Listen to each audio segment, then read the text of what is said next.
भक्तजनों जय माता दी। भाद्रपद मास कृष्ण पक्ष अजा एकादशी व्रत कथा।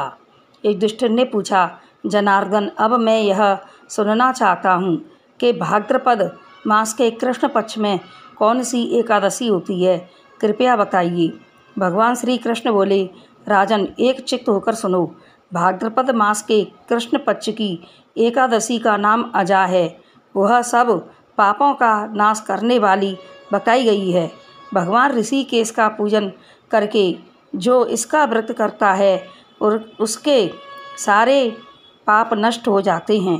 पूर्व काल में हरिश्चंद्र नामक एक विख्यात चक्रवर्ती राजा हो गए हैं, जो समस्त भूमंडल के स्वामी और सत्य प्रतिज्ञ थे। एक समय किसी कर्म का फल भोग प्राप्त होने पर उन्हें राज्य से भ्रष्ट होना पड़ा। राजा ने अपनी पत्नी और पुत्र को बेच दिया, फिर अपने को भी बेच दिया। पुण्य आत्मा होते हुए भी उन्हें चांडाल की दासता करनी पड़ी। वे मुर्दों का कफन लिया करते थे। इतने पर भी नृपश्रेष्ठ हरिश्चंद्र सत्य से विचलित नहीं हुए। इस प्रकार चांडाल की दासता करते हुए उनके अनेक वर्ष व्यतीत हो गए। इससे राजा को बड़ी चिंता हुई।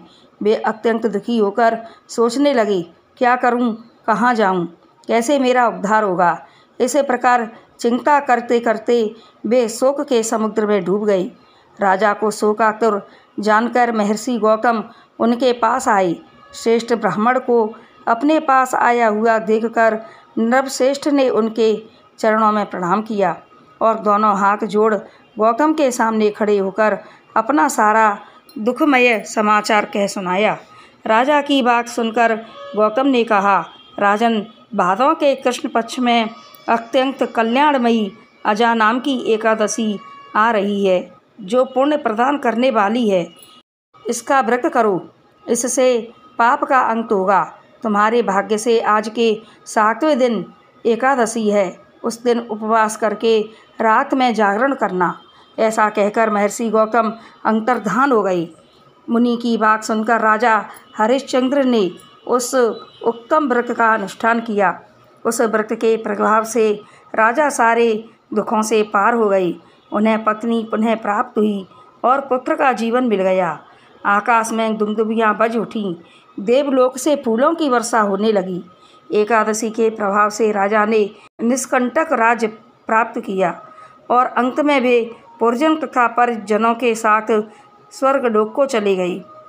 राजा युधिष्ठिर, जो मनुष्य ऐसा व्रत करते हैं वे सब पापों से मुक्त हो स्वर्गलोक में जाते हैं। इसके पढ़ने और सुनने से अश्वमेघ यज्ञ का फल प्राप्त होता है। बोलो अजा एकादशी मैया की जय।